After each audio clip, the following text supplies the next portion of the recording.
রাজনৈতিক পট পরিবর্তনের পর আলোচনায় আসে নতুন ব্যাংক নোটের ডিজাইন। একসময় বাংলাদেশের ব্যাংক নোটে শোভা পেত দেশের প্রকৃতি, ঐতিহাসিক স্থাপনা ও জাতীয় নানা প্রতীক।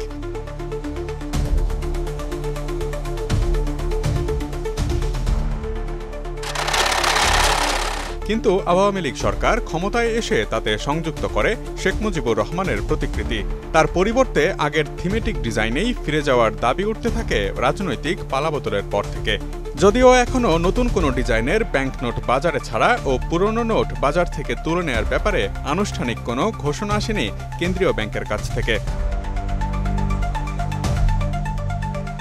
তবে নতুন ডিজাইনের নোটের সাথে নোটের উপাদান ও প্রকৃতিগত বিষয় নিয়েও একটি প্রশ্ন জাগছে জনমনে। কেন আধুনিক বিশ্বের মতো ক্ষয়িষ্ণু কাগজের নোটের পরিবর্তে দীর্ঘকালীন ব্যবহার উপযোগী পলিমার নোট তৈরি হয় না বাংলাদেশে? পলিমার ব্যাংক নোটের ইতিহাসের সাথে জেনে নেওয়া যাক তার উত্তর।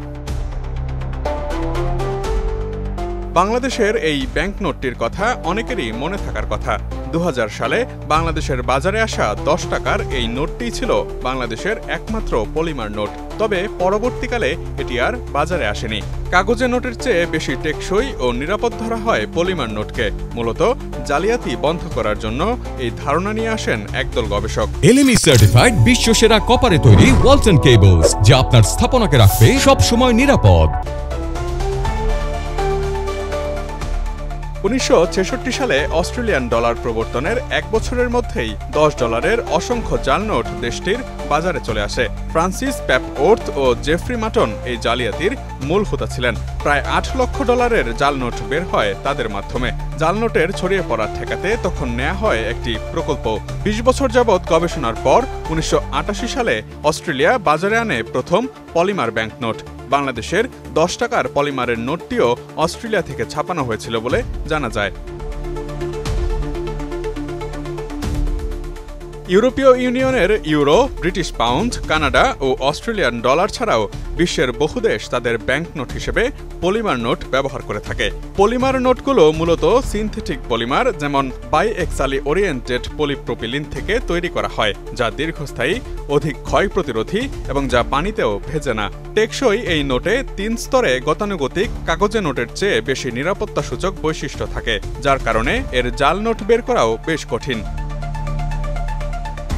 এত সুবিধা থাকলেও বাংলাদেশ কেন প্রচলিত কাগজের নোটগুলোকে পলিমার ব্যাংক নোটে রূপান্তর করছে না?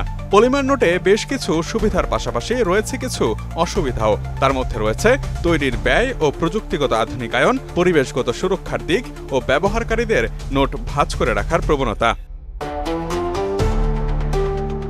পলিমার নোটে রূপান্তরের জন্য প্রাথমিক ব্যয় অনেক বেশি। এর জন্য মুদ্রণ সুবিধা, ভেন্ডিং মেশিন এবং এটিএমগুলো আপগ্রেড করতে হয়। উদাহরণস্বরূপ, যুক্তরাষ্ট্রে ভেন্ডিং মেশিন প্রতিস্থাপনের উচ্চ ব্যয়ের কারণে পলিমার নোট গ্রহণ করা হয়নি। পলিমার নোট প্রক্রিয়াকরণ, পুনর্ব্যবহার বা ধ্বংস করার জন্য বিশেষ সরঞ্জামের প্রয়োজন।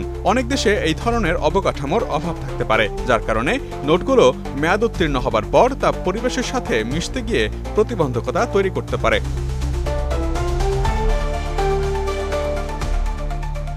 অন্যদিকে জনবহুল বাংলাদেশে টাকা ব্যবহারকারীদের মধ্যে টাকা ভাঁজ করে রাখার প্রবণতা ব্যাপক।